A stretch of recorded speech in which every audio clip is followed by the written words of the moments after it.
Hindi pa rin tuluyang nairesolba ang isyu sa Kidapawan kaugnay ng mga nagprotestang magsasaka. Ang sinasabing ugat nito ang pinangakong bigas na ipamamahagi sana sa mga nagugutom na magsasaka. Para pag-usapan ng isyong yan, makakausap natin sa inyo ng telepono si Director Angel Imperial ng National Food Authority. Magandang umaga po, sir. Director, magandang umaga po, sir. Yes, magandang umaga po at magandang umaga sa tagapakinig. Opo, si Erwin Tulfo po ito at Martin Andanar. Live po tayo ngayon, sir, dito sa TV5. Sir, ayon po sa ilang grupo, sapat daw ang supply ng bigas sa Kidapawan. Yun nga lang, nakaimbak lang daw ito sa inyong warehouse. Anong reaksyon niyo po rito? Ang nakaimbak po sa ating warehouse ay yung ating sapating food security. Dahil ang NFA ay mandated na in any given time, meron siyang minimum of good for 15 days requirement at kung mayroong mga inaasahang mga kalamidad ay 30 days requirement.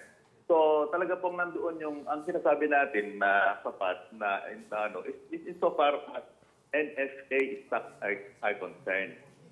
So, meron tayong about 150,000 o 155,000 bags of rice na nasa Kidapawan sa North Cotabato. So, ano ho ang nangyari dito? I really cannot understand this, Director Imperial. Kindly please explain. Meron kayong bigas dyan na 100,000 sako. Ang kailangan lang ng mga magsasaka, 15,000. We have a lot of food dyan lang po sa inyong warehouse, pero hindi na i-distribute, hindi na ipamahagi sa mga magsasaka. What went wrong, sir? What went wrong? Please tell us. Sige po. Ganito po, ang NFA ay custodian lamang ng government rights. Alright. Okay? So, it is not the mandate, hindi po sa mandato ng NFA na ito ay pamigay ng libre o pautang sa mga pribadong sektor. Alright. Kung sakasakalang ito ay mapupunta sa mga consumers, dapat ito ay dumaan sa mga lehitimo na channel. And we know na ang mga lehitimong channel, kung ito ay ipamumudbod or ibibigay as relief or pantulong sa mga ating kababayan, ito dapat ay dumaan sa local government unit, bibilhin or uputangin ng local government unit or DSWD o anumang relief institution na siya namang, yun naman ang kanilang mandato na nasa sa kanila kung ito ay ibibigay ito sa mga beneficiaries. Just like, sir, kung halimbawa mayroong mga natural calamities, meron tayong bigas pero hindi po pwedeng ang NFA ang magpamigay. Dapat may mga relief institutions tayo o mayroon tayong local government units na siyang mamimigay nito sa mga agencies. Kasi nga po, tayo, ang NFA ay accountable for every grain or for every kilo of rice na nasa kanyang hawak at nasa kanyang pananagutan. Ang bibigyan ko lang po ng parallel example.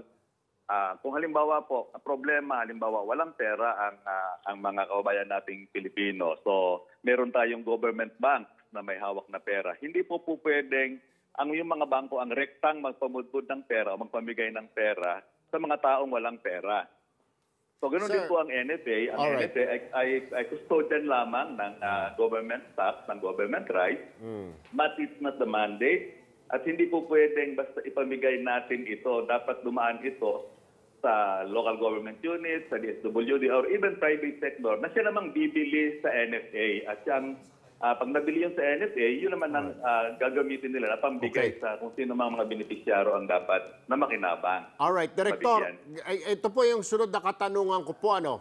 Since kayo po ang kustodya ng mga pagkain na yan, ng mga bigas na yan, sa inyong palagay, kung na-distribute lang, nabigyan ng mga pagkain, ng bigas, nabigyan ng bigas itong mga magsasaka na nag-rally dyan, sa palagay ninyo, hindi umabot o humantong sa ganitong karahasan dyan sa Kidapawan kung nabigyan lamang ng pagkain o ng bigas sa mga magsasaka na yan? Yun po ang kanilang hinihingi. Ang makakuha lamang sila ng a total of about 15,000 kaban. At kami naman po, ito po, mabuti nga po nagkausap tayo, sinisigurado po namin and we assure everyone na we are ready 24/7 to transact business with either LGU, DSWD, or whoever na Alright. gustong kumuha sa NFA ng bigas para maparating dito sa mga beneficiaries. Sir, makasingit lang. Naibigay Opo. na po ba yung hinihingi? Hindi pa. Wala pa pong kinukuha sa NFA, sir, kahit na kahapon o kagabi na magkausap kami ng mga opisyales natin ng NFA sa North Cotabato. Alright, ito yung tanong ko, partner, kay Director. Director. Director Imperial, sir, meron po Yes, ba kayong... magandang umaga po. Good morning po, sir. Kasi ang claim po kasi ng local government ng North Cotabato ay meron silang sapat na supply ng bigas na available dun sa kanilang mga munisipyo. Ngayon, ang tanong ko po sa inyo, sir, meron po ba kayong record na purchase o pagbili po ng bigas ng North Cotabato sa NFA? Meron po tayong record na nakapamili ang Cotabato, pero that has been several weeks back. So hindi lamang po namin alam kung yan ang pabili nila noong nakaraang panahon, ay yun po yung kanilang sinasabi na andoon. So hindi po namin na-monitor kung yung binili nila nung some days back ay yun yung nasa kanilang bodega or naipamulbul na nila. Ilang sako po, sir, yung binili nila, sir? Let me check my record. Sandali po, ha? Opo. Kung pwede po, magano pa kayo dahil hindi ko ma-access itong aking record na sa aking cellphone at ginagamit ko rin po ngayon. Opo. Okay. Pero meron po tayo na. Nakuha ko rin po yan kahapon. So, what you're saying, Director, until today, as of this very hour, wala pang coordination ng DSWD, ang local government, ang provincial government sa inyo na bilihin o humingi o kunin yung mga bigas dyan sa bodega ninyo na kaimbak lang para ipamigay sa mga nagugutom na magsasaka hanggang sa mga sandaling ito. Wala pa silang coordination sa inyo? Simula po nung mangyari yung nung nakaraang Biyernes, yung doon sa Kinapawan, hanggang po kahapon ng hapon ay wala pa pong withdrawal na ginagawa. Unacceptable, sir. Alam niyo, di bagay, hindi niyo kasalanan yan.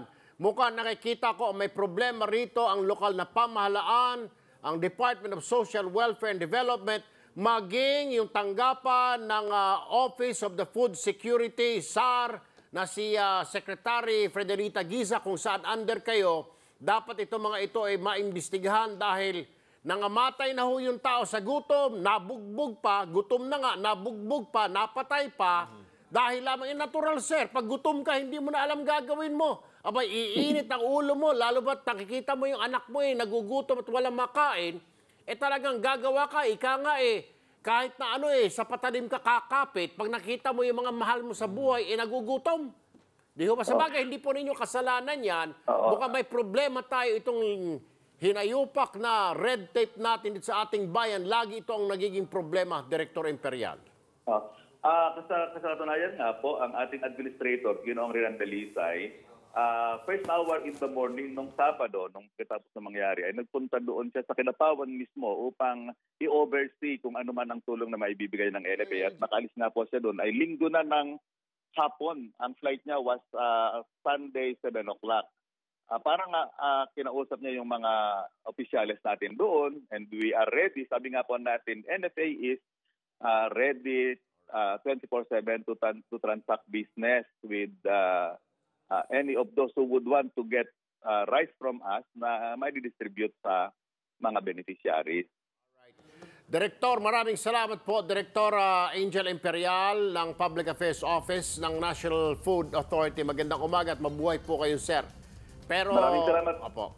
Maraming salamat din po at magandang umaga. At kami po ay handang makipag-ugnayan at yun po ang aming pinapaabot. Ready po yung ating mga kasamahan sa Kinapawan, sa Region 12 for that matter, headed by Director Mar Alvarez, para nga po matugunan natin ito at matapos na yung problema natin.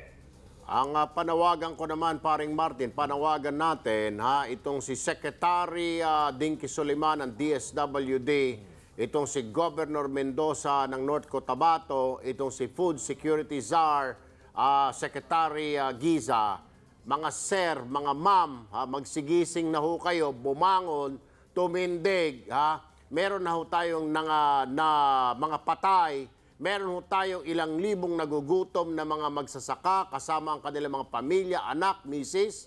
Kumilos ho kayo, wag na kayo magpakaang-kaang dyan. Ora mismo, Secretary Suliman, meron pong kalamidad ho dyan sa Cotabato. Kailangan po ng mga magsasaka, nagugutom po. Hindi lang yung mga magsasaka, pati yung kanilang pamilya. Gumising ho kayo, ma'am. Kumilos na kayo. Hindi lang po ang DSWD pambagyo, panglindol, pangsunog. Pati ho sa El Nino, kasama kayo dahil ito ay kalamidad. Ito ay inanunsyo na ho. Matagal nang alam natin na meron tayong El Nino. Entonces, walang makain ng mga tao. Kumilos ho kayo. Hindi lang kayo DSW, pangsunog, pambagyo, panglindol. Para sa lahat ho ng kalamidad, kasama kayo dyan. Kayo naman ho dyan, Food Security Czar, Fidelita Giza, ma'am, gumising na rin kayo sa ilalim ninyo yung NFA na yan. Maano man yan, tawagan mo yung NFA at sabihin mo na, i-release mo na yung mga bigas dyan. Kasi Hoda, wala pang tawag ang DSWD. Kasi Hoda, wala pang tawag ang gobernador ng Cotabato dahil patanga-tanga o pakaang-kaang. Kayo na mismo ang kumusa. Gumising ka at sabihin mo yung mga tao mo dyan sa NFA, i-release siyang total, 11,000 15,000 ang 15,000, meron kang 100,000 bags dyan.